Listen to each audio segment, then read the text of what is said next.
Qué gran momento para sumergirnos en un nuevo análisis a fondo. Es un verdadero placer dar la bienvenida a quienes nos acompañan hoy. Hola, hola. Sí, estoy muy emocionada de estar aquí, porque tenemos sobre la mesa un tema verdaderamente monumental. De esos que, digamos, cruzan fronteras, generaciones y disciplinas, ¿no? Totalmente. Y para esta inmersión, hemos reunido dos documentos fascinantes que, al combinarse, crean un mapa tremendamente revelador. Así es. Por un lado, contamos con un análisis clínico y global sumamente detallado de la doctora María Teresa Charún. Ajá, el que desglosa los 10 temas más críticos para la salud de la mujer. Exacto. Y por otro lado, para darle esa otra dimensión, tenemos un ensayo sociológico muy profundo. Escrito en el marco del Día Internacional de la Mujer, si no me equivoco. Sí, que aborda el bienestar integral. Y este concepto del que se habla cada vez más, pero que rara vez se entiende a la perfección, la famosa carga mental. Uf, la carga mental. Es una combinación de textos verdaderamente enriquecedora. O sea, a menudo el bienestar se aborda únicamente desde un enfoque biológico, ¿verdad? O estrictamente médico. Claro, entramos al consultorio, revisamos los síntomas y salimos con una receta. Fin de la historia. Exactamente. Pero al integrar este ensayo sociológico, pues la perspectiva cambia por completo. Ya no solo estamos hablando de diagnósticos de laboratorio. Sino de los factores invisibles. Ajá, de la economía del hogar, las barreras emocionales, que al final determinan si una persona realmente tiene la posibilidad de llevar una vida sana en su día a día. Y fíjate que esa es exactamente la misión de hoy. Queremos que, al terminar de escuchar este análisis, quede clarísimo que la salud femenina va muchísimo más allá de la simple anatomía. Es un rompecabezas complejo. Mezcla la ciencia médica, la cuenta bancaria, el entorno familiar y, bueno, las gigantescas expectativas sociales. Y sabemos que hay un exceso de información allá afuera. A veces intentar procesarlo todo resulta súper abrumador. Así que nuestra intención es ofrecer un resumen estructurado, para tener el panorama completo, entender el porqué detrás de las cifras y no sentirse a la deriva. Me parece perfecto. ¿Ok? Vamos a desempacar esto. Empecemos por la base histórica y el panorama global, porque los documentos dejan muy claro que hay batallas que llevan décadas estancadas. Así es.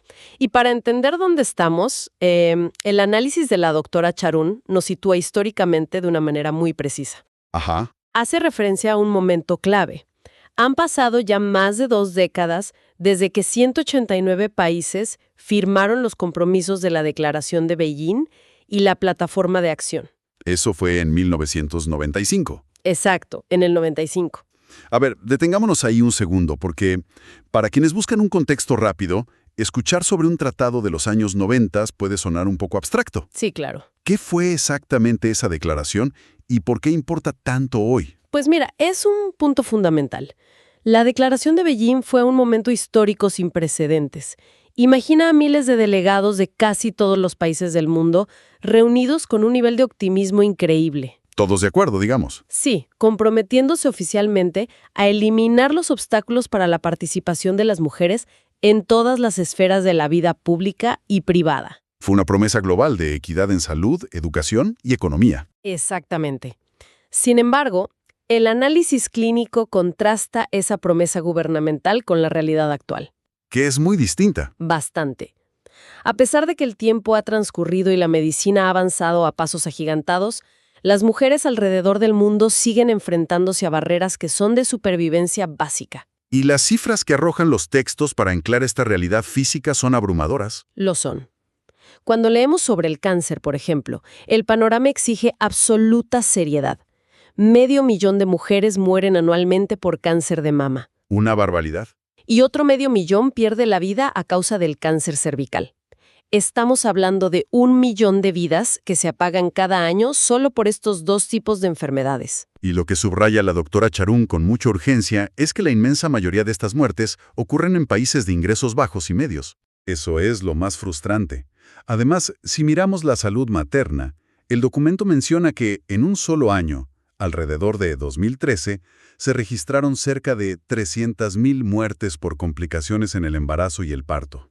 Y lo más doloroso de ese último dato es que la literatura médica afirma que casi todas esas complicaciones eran evitables. Espera, Evitables. O sea, si la ciencia médica ya tiene las respuestas para prevenir esto, ¿dónde se está rompiendo la cadena? Lo fascinante aquí es que cuando analizamos las soluciones a estas cifras tan graves, a menudo no requieren de tecnología del futuro. ¿No es ciencia ficción? Para nada.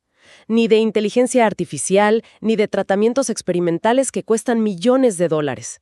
La respuesta radica casi exclusivamente en el acceso básico y la prevención estructurada. Claro. Para combatir esos dos tipos de cáncer, la clave médica está en la detección temprana.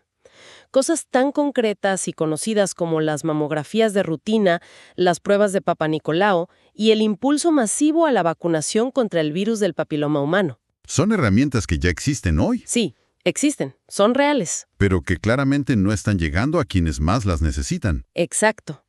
En el caso de la mortalidad materna, las muertes se reducen drásticamente garantizando atención prenatal básica, asistencia obstétrica calificada en el momento del parto y, crucialmente, el acceso a la planificación familiar. Y ahí chocamos con otra cifra, ¿no? Sí, el texto señala que unos 222 millones de mujeres en todo el mundo simplemente no tienen el acceso que necesitan a métodos anticonceptivos. 222 millones, es muchísimo. Y eso no es una falla del conocimiento médico.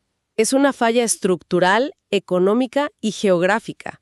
Hablamos de clínicas que quedan a días de camino a pie o de centros de salud que no tienen suministros básicos. Es profundamente frustrante ver cómo fallan los sistemas médicos a nivel global, pero este agotamiento estructural no solo ocurre en zonas rurales o en hospitales sin recursos. Totalmente de acuerdo. Ocurre todos los días, puertas adentro en la sala de estar de millones de hogares. Y aquí es donde quiero traer una analogía para visualizar algo que menciona el segundo documento. Adelante. Imaginemos que la mente humana es como un teléfono inteligente. Me gusta. Todo el mundo sabe que si tienes 50 aplicaciones abiertas en segundo plano, Aunque no las estés usando activamente en ese momento. exacto, la batería se va a agotar rapidísimo, el sistema se va a poner lento y el teléfono literalmente se va a calentar. Sí, se sobrecalienta. Bueno, el ensayo sociológico introduce exactamente este fenómeno bajo el concepto de la carga mental. Esa analogía del teléfono sin batería es tremendamente acertada para describir lo que ocurre en la cotidianidad. Porque la carga mental no es fregar los platos, No, es acordarse de que no hay jabón para fregar los platos. así es. Es planificar el menú de la semana, recordar las alergias de los niños, estar pendiente de si los familiares mayores tomaron su medicación, gestionar las fechas de las citas médicas, coordinar los horarios escolares. Y realizar todas estas tareas de organización ejecutiva de forma completamente invisible. Es un trabajo que nadie nota hasta que de repente algo falla. Y desde una perspectiva psicológica y clínica, esa acumulación de demandas constantes, ese tener 50 aplicaciones abiertas todo el tiempo, no es inofensivo para la biología. Te cobra factura. Definitivamente. El ensayo sobre el bienestar explica cómo esta sobrecarga ejecutiva y emocional favorece la aparición de agotamiento emocional severo, fatiga crónica y estrés prolongado. Derivada de responsabilidades que la sociedad asume como naturales en las mujeres. Exacto. Y aquí es donde los dos documentos que estamos analizando se cruzan de manera súper reveladora. A ver. Los datos clínicos que aporta la doctora Charún indican que las mujeres son mucho más propensas a experimentar ansiedad, depresión y quejas somáticas. Es decir, dolores físicos que nacen del estrés psicológico. Sí, de hecho señala que la depresión es el problema de salud mental más común en ellas a nivel mundial. Y hay un dato en el texto clínico que nos obliga a hacer una pausa. Sí, es muy fuerte. Menciona de forma directa que el suicidio es una de las principales causas de muerte en mujeres menores de 60 años. Es un golpe de realidad brutal. Nos obliga a dejar de romantizar el agotamiento o de verlo como algo normal o inherente al ser adulto. Completamente. Por eso, me parece vital como ambos textos son tajantes en su postura sobre el descanso, el autocuidado, el espacio físico y emocional para simplemente ser, no es un lujo. Para nada. No es un día de spa el fin de semana.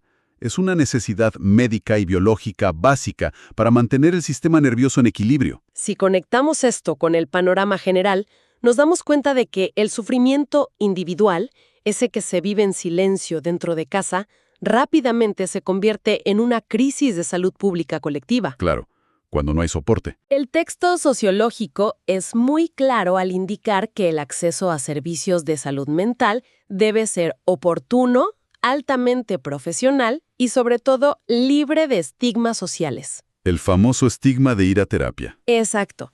A pesar de los avances que hemos hecho culturalmente, todavía existen barreras enormes, tanto económicas como de prejuicio, que impiden a muchas mujeres buscar ayuda psicológica. Te juzgan. Sí, cuando la carga mental agota por completo la batería del teléfono y no hay un espacio seguro para pedir ayuda clínica sin ser tildada de exagerada, las consecuencias las terminamos viendo en esas graves estadísticas de mortalidad que repasamos al principio. Totalmente de acuerdo.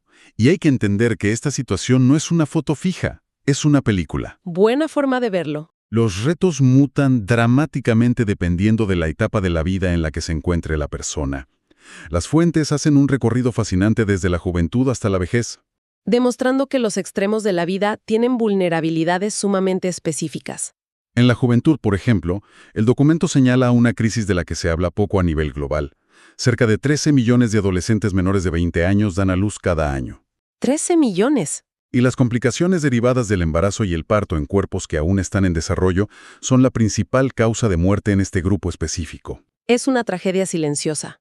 Además, el texto destaca una vulnerabilidad desproporcionada de las mujeres jóvenes a adquirir el VIH, y esto, trágicamente, se conecta con la tuberculosis. Así es. ¿Cómo funciona exactamente esta conexión clínica para quienes no somos médicos? Para entender esa conexión, pensemos en el sistema inmunológico como si fuera una ciudad amurallada. Ok, una fortaleza. En condiciones normales, las defensas del cuerpo o los guardias de la ciudad mantienen a raya a invasores comunes como la bacteria de la tuberculosis, que de hecho muchas personas portan de forma latente sin enfermarse nunca. Están ahí, pero no atacan. Exacto. Pero cuando el VIH entra en el cuerpo, su objetivo principal es atacar y destruir a esos guardias. Tira la muralla. Una vez que las murallas caen y el sistema inmunológico está comprometido, infecciones oportunistas que antes no representaban un peligro inminente, como la tuberculosis, invaden la ciudad completo. Es un efecto dominó devastador. Por eso, el texto señala que la tuberculosis es una de las principales causas de muerte en mujeres de 20 a 59 años en países de bajos ingresos, actuando en la sombra del VIH. Es una analogía clarísima y a la vez aterradora. Y si adelantamos la película y nos vamos al otro extremo del ciclo de vida, el hecho de envejecer trae consigo un panorama socioeconómico igualmente complejo. Sin duda. Pensemos en las mujeres mayores en nuestra propia región, tras haber pasado toda una vida dedicadas a ese trabajo doméstico invisible del que hablábamos. Creando hijos, cuidando a sus propios padres o suegros. A menudo llegan a la vejez con un acceso significativamente menor a pensiones formales y a servicios de atención médica adecuados. Todo ese trabajo que sostuvo a la familia durante décadas no cotizó en ningún sistema de seguridad social. Es muy injusto. Y el resultado es una vulnerabilidad económica durísima, justo cuando sus cuerpos empiezan a necesitar mayor asistencia. Es una transición de la fatiga crónica en la juventud a la pobreza estructural en la vejez. Aquí es donde se pone muy interesante, porque entramos de lleno en la intersección entre la salud pura y dura y la economía. Así es. El ensayo sociológico hace muchísimo énfasis en la estabilidad económica, no solo como una cuestión de tener dinero en el banco para comprar cosas, sino como el pilar fundamental del bienestar psicológico y la seguridad física. Precisamente, la independencia financiera no es un simple recurso material. Funciona como la herramienta principal para la autonomía vital. ¿Para decidir? Permite tomar decisiones sobre proyectos personales, familiares y profesionales con verdadera libertad. Y para entender por qué esto es literalmente una cuestión de vida o muerte, tenemos que mirar una de las estadísticas más alarmantes del análisis de la doctora Charún. ¿Cuál? A nivel mundial, 1 de cada 3 mujeres menores de 50 años ha experimentado violencia física o sexual, ya sea por parte de su pareja o de terceros. 1 de cada 3. Si miramos a nuestro alrededor, en un grupo de amigas, en una oficina, en una familia, es un número que te hiela la sangre. Y el impacto a corto y largo plazo de este nivel de trauma en la salud física y mental es incalculable. Pero, ¿cómo se entrelaza exactamente esta estadística de violencia con la autonomía económica que mencionabas? Se entrelazan a través de lo que conocemos como abuso financiero, que muchas veces es la cadena invisible que mantiene intacta la violencia física. Explícanos un poco más de eso. Si una mujer se encuentra en un entorno doméstico abusivo, pero no tiene una cuenta bancaria a su nombre, no tiene un historial crediticio o no ha podido integrarse al mercado laboral formal porque ha estado asumiendo toda la carga mental y el cuidado no remunerado, La puerta de salida está efectivamente cerrada con llave. totalmente. ¿Cómo alquilas un departamento o pagas un abogado si dependes económicamente de tu agresor? Es imposible. Frente a este nivel de coerción, el dinero propio se convierte en una vía de escape, en un escudo. Por eso el segundo texto subraya tanto el acceso a la educación continua. Porque la educación no solo amplía el currículum laboral, rompe ciclos. Fortalece la autoestima y otorga las herramientas tangibles para salir de la violencia. Es muchísimo más difícil ejercer control absoluto sobre alguien que tiene la capacidad económica para empacar sus cosas y sostenerse por sí misma. Es una red de protección absolutamente indispensable. Es la diferencia entre tener opciones o estar acorralada. Tal cual. Ahora, hay otros peligros en esta inmensa red de salud que actúan de manera mucho más sigilosa, sin hacer tanto ruido en los medios, pero que los textos marcan en rojo. Sí, las enfermedades no transmisibles. Exacto, las conocidas como ENT. Repasemos brevemente su impacto. Estamos hablando de condiciones crónicas como las enfermedades cardiovasculares y la diabetes. Que son gravísimas. El análisis clínico detalla que en un solo año, alrededor de 2012, aproximadamente 4.7 millones de mujeres murieron debido a estas enfermedades antes de cumplir los 70 años. Y el texto las liga fuertemente a factores de estilo de vida. El uso nocivo del tabaco, el consumo de alcohol y la obesidad. Lo cual, si lo pensamos, nos regresa un poco al tema del estrés y la carga mental. Todo se conecta. Cuando no hay tiempo para uno mismo, los mecanismos de supervivencia suelen incluir comida ultraprocesada rápida o el tabaco como un escape momentáneo de la ansiedad. Todo está profundamente conectado. Y además de las ENT, el documento aborda otra amenaza clínica silenciosa, pero con un poder destructivo inmenso. Las infecciones de transmisión sexual. Las ITS que no reciben tratamiento oportuno. Se menciona específicamente a la sífilis, que en pleno siglo XXI sigue siendo responsable de un número altísimo de muertes prenatales, fallecimientos fetales tempranos y mortalidad en recién nacidos en países en desarrollo. ¡Wow! Son crisis médicas que prosperan en el silencio y en la falta de acceso a diagnósticos de rutina. Al escuchar esta inmensa montaña de desafíos médicos, sociales y económicos, desde el cáncer de mama y la violencia de género, hasta la diabetes y el agotamiento mental por el trabajo invisible en el hogar, la sensación puede ser de abrumadora impotencia. Esto plantea una pregunta importante, quizá la más crucial de todo nuestro análisis. Al ver la magnitud de este panorama, ¿podemos realmente pedirles a las mujeres que resuelvan todo esto solas, apelando únicamente a su esfuerzo personal y a su capacidad de resiliencia individual? Imposible. La conclusión rotunda y unánime de ambas fuentes es un gigantesco no.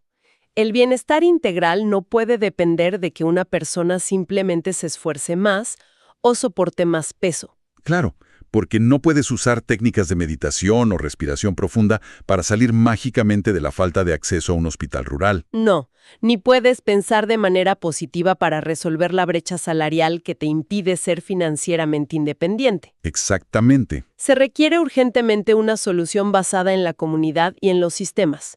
El ensayo sobre el bienestar argumenta que la salud de la mitad de la población mundial es una responsabilidad estrictamente colectiva. ¿Y cómo se ve eso en la práctica? A nivel micro, involucra la corresponsabilidad familiar real. Esto significa que el trabajo de cuidado, la planificación del hogar y esa enorme carga mental de la que hablamos se distribuyan equitativamente, dejando de ser ayuda para convertirse en responsabilidad compartida. Ya no es te ayudo a lavar los platos, es yo también vivo aquí. Tal cual. A nivel medio, requiere la creación de entornos laborales verdaderamente saludables, con políticas de flexibilidad que permitan un equilibrio real entre el trabajo y la vida. Y a nivel macro, me imagino que entra el Estado. Por supuesto, exige políticas públicas estatales inquebrantables que financien la educación de las niñas, garanticen el acceso a servicios de salud integrales y reproductivos y fomenten la igualdad de género estructural. Solo abordando estos 3 niveles se pueden construir sociedades sanas y seguras. Es el único camino. Entonces, ¿qué significa todo esto? Si hacemos un resumen ejecutivo de lo que hemos explorado hoy a través del cruce de estos dos poderosos documentos, vemos que la salud integral de la mujer es una red inmensa. Compleja y profundamente interconectada. No se puede aislar la salud biológica y reproductiva de la salud financiera y emocional. El verdadero bienestar es entender que la urgencia de asegurar el acceso a métodos anticonceptivos, vacunas y mamografías en países en desarrollo está directamente atada a la necesidad de aliviar la carga mental diaria dentro del hogar. Así es. Conecta la lucha vital por la independencia económica, para escapar de la violencia, con la urgencia médica de eliminar de una vez por todas el estigma de la terapia psicológica para tratar condiciones serias como la depresión antes de que sea demasiado tarde. Como decías, todo está hilado. Si tiras de un hilo clínico, se mueve todo el tejido social. Todo forma parte del mismo delicado ecosistema humano. Y para cerrar este análisis a fondo, hay una idea que surge al entrelazar la estadística médica con la realidad sociológica, y que creo que vale la pena dejar resonando. Cuéntanos. Si los documentos nos demuestran con evidencia irrefutable que el bienestar físico y mental femenino impacta directamente en la estabilidad, la prosperidad y el desarrollo de comunidades y naciones enteras, vale la pena preguntarse esto. A ver.